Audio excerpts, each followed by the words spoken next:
maestro Paco Cruz, de estas declaraciones de Ricardo Anaya, ya que mencionas a Genaro García Luna, fíjate lo que dijo el senador panista, ex candidato del PAN a la presidencia de la República y exprófugo de la justicia.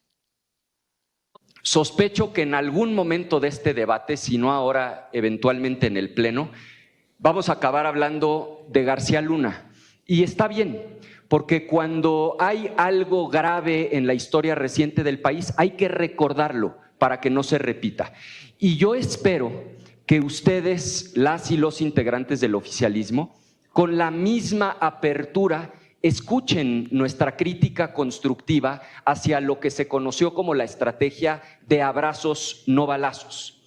Y explico, y lo hago genuinamente en términos constructivos, por qué me parece tan grave ese planteamiento y por qué espero que lo que hoy estamos aprobando sea un cambio de rumbo.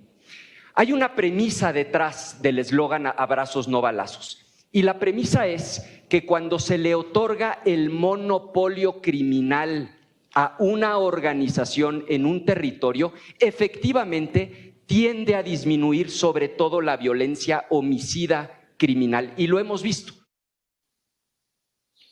Bueno, estaban ayer en el Senado, en comisiones, aprobando la reforma en materia de seguridad pública y personajes como Ricardo Anaya estaba explicando por qué iba a votar a favor. También por ahí estaba explicando su voto a favor Luis Donaldo Colosio Riojas, el senador de Movimiento Ciudadano. Habla de García Luna y que no se repita, pero ¿con qué autoridad moral? Si García Luna, pues obviamente está ligado al gobierno o al narcogobierno de Felipe Calderón, pero en momentos en que el PAN elige como presidente del partido a un personaje que está vinculado, por no decir que es el líder del cártel inmobiliario, señalado por presuntos actos de corrupción, dices, estos no tienen remedio. Pero bueno, mi querido Paco, así se expresa el Cerillo Anaya. A Vicente, fíjate, yo voy a retomar el problema con Ricardo Anaya y con personajes como él, el nuevo dirigente o el tipo que va a ser nuevo presidente del PAN, es que no entienden nada de lo que está pasando. Primero, ellos son parte de cómo se desarrolla la violencia en este país. Imagínate, van a pasar ahora de delincuentes de moches, delincuentes del crimen organizado al cártel inmobiliario, pero dejemos eso. La cuestión es que los panistas no entienden toda la política de abrazos, no balazos. No entienden que además Claudia Sheinbaum Pardo sigue en esa política, ¿eh? De momento vemos otras cosas, pues sí, porque hay yo te decía, una especie de violencia controlada.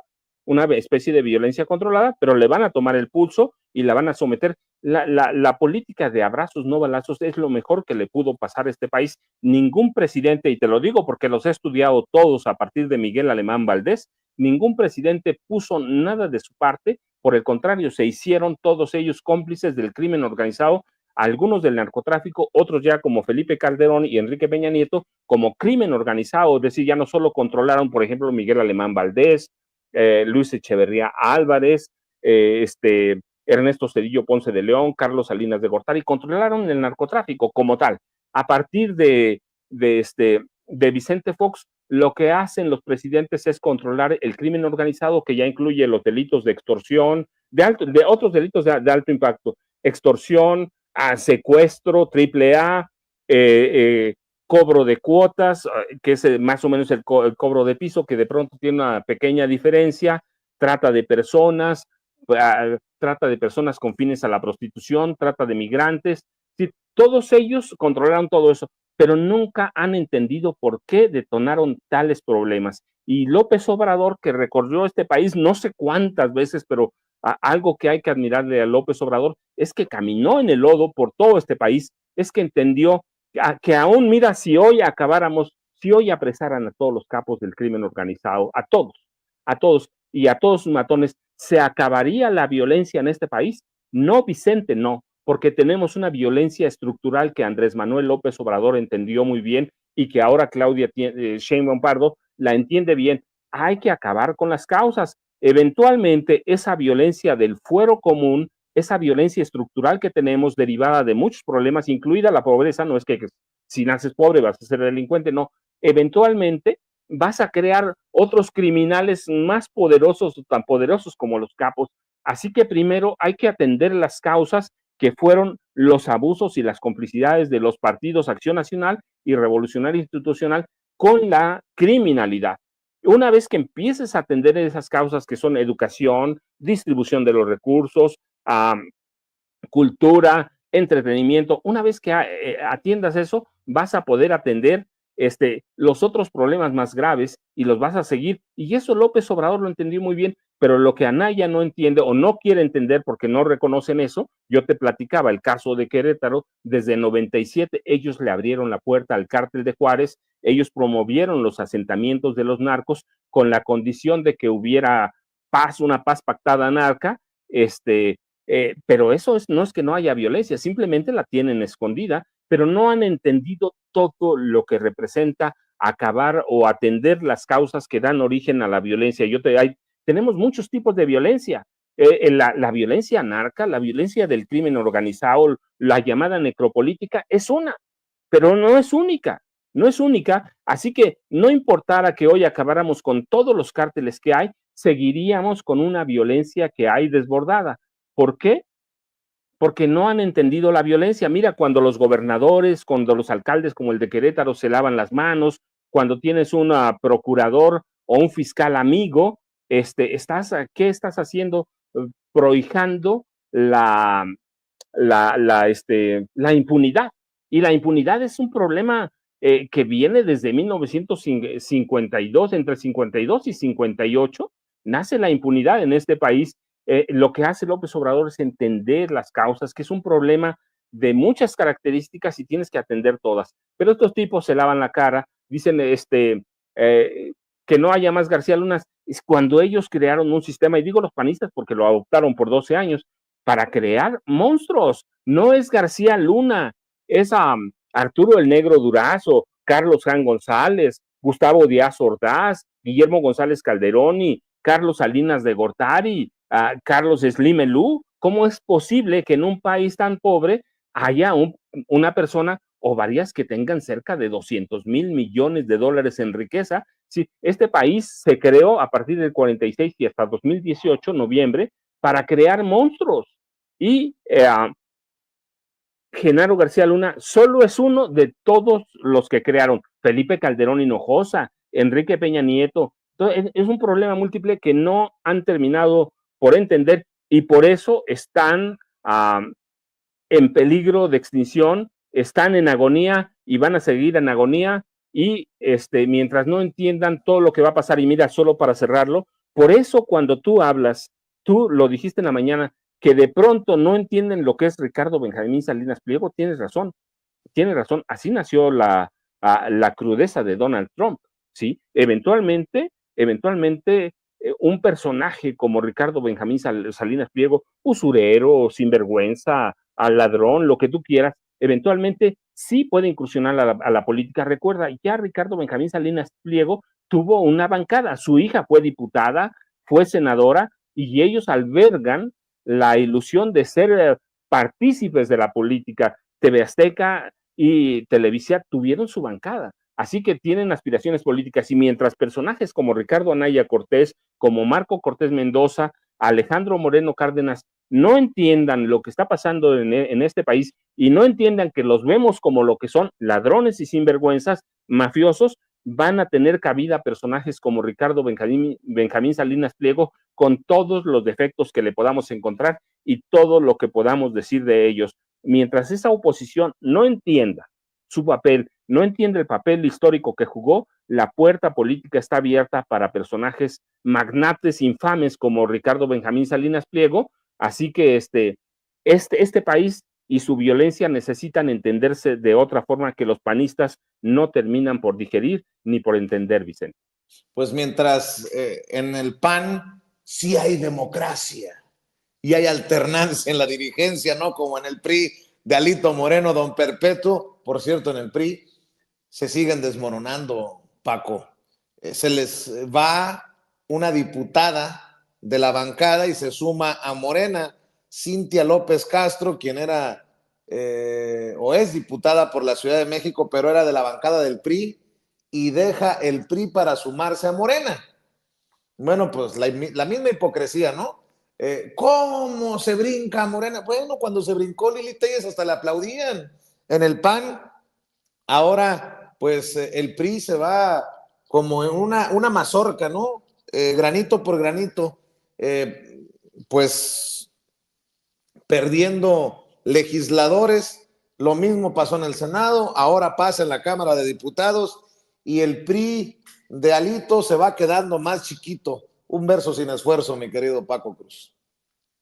Vicente, fíjate, es bien curioso porque más hay que ver quién era Cintia López Castro, una mujer formada en el peñismo, lo mismo que Alejandra del Moral Vela, son una generación muy similar, ahora entiende, cruza Morena, es difícil entenderlo, no, Vicente, no, el cruce no es complicado, creo que en algún momento tendrá que verse que algunos priistas son más afines a Morena que otros, hay priistas abiertamente de derecha que son muy afines al PAN. A veces no sabes si votar por la derecha del PRI o la derecha del PAN, cuál es más peligrosa, las dos. Pero, ¿qué es el resultado? Porque mira, si buscamos, no he buscado, pero seguramente que vamos a encontrar algunos tweets que eran entonces, ahora son posts, algunos tweets vamos a encontrar de Cintia López Castro, despotricando contra Morena, despotricando contra Andrés Manuel López Obrador. Vamos a encontrar tweets de ella hablando bien sobre Enrique Peña Nieto, poniéndolo como el mejor presidente del mundo, y ahora está en Morena. ¿Qué está pasando? Es un caso de pragmatismo duro y peligroso, como el de Alejandra del Moral Vela, como Alejandro Murat Hinojosa, como Erubiel Ávila Villegas. Si no es difícil, es el pragmatismo. En su momento, Morena tendrá que hacer, lo hemos hablado aquí también desde que ganaron las elecciones, Morena tendrá que entrar a un periodo de autocrítica, autoevaluación y ver su viabilidad como partido movimiento. Hoy para mí sigue siendo un movimiento, pero se tendrá que, en algún momento, tendrá que entrar a un periodo de autorreflexión, de autocrítica severa. Tú hablaste mucho sobre el caso de Alejandro Meyer, o Mayer, es decir, Morena va a tener que, Sergio Mayer, Alejandro Meyer, Sergio Mayer, discúlpame, Morena va a tener que entrar en un periodo de autoevaluación, autocrítica seria y ver todos estos casos de pragmatismo puro, duro que hay en todo el país. Hay en Chihuahua, hay en Baja California, hay en Morelos, a donde vayas. La cuestión es que debemos ver estos cambios como esos casos de pragmatismo. Cintia tenía más cabida en Morena, me queda claro porque la conozco desde la formación de Enrique Peña Nieto, ¿sí? Tenía más cabida en Morena que con Alejandro Moreno, no tenía nada en común. Eso no quiere decir que va a estar bien Morena, quiere decir que Morena tiene que hacer su reflexión, pero también hay que verlo del otro lado. Este es un proceso más de Alito, de la autodestrucción de Alejandro Moreno Cárdenas, que está muerto, pero no lo sabe. ¿Cuántas gubernaturas? Mira, ha perdido 2 senadores últimamente, ¿sí? Manlio Fabio Beltrones y Cintia. Pero Alito Moreno, ¿cuánto ha perdido? ¿10 gubernaturas? Por lo menos 5 millones de militantes desde que tomó posesión en 2019.